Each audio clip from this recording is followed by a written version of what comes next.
La ciudad de Valencia es la que tiene menor presión fiscal de todas, la que mantiene la contención de los impuestos desde el año 8 y la que ha hecho planes de ahorro mayor. Por lo tanto, tienen que estar bien tranquilos y bien confiados los ciudadanos, los valencianos, de que tienen un ayuntamiento absolutamente austero, que mira por ellos y que quiere que el dinero esté en su bolsillo mejor que en otro lado, para que puedan invertir y que puedan consumir y con ello dinamizar la economía.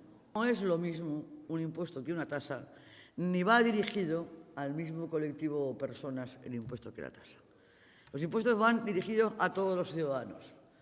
Las tasas que corresponden al coste del servicio que se presta, por tanto, solo la paga la persona que hace uso de ese servicio o de esa ocupación de la vía pública.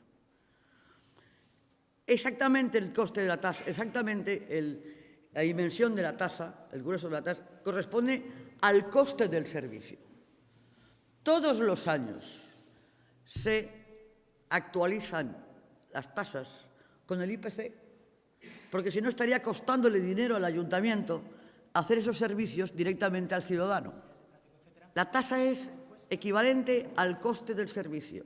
Si no se actualiza la tasa con el IPC, pues estamos perdiendo dinero los valencianos respecto de un servicio que se han prestado a algunos valencianos que lo han solicitado.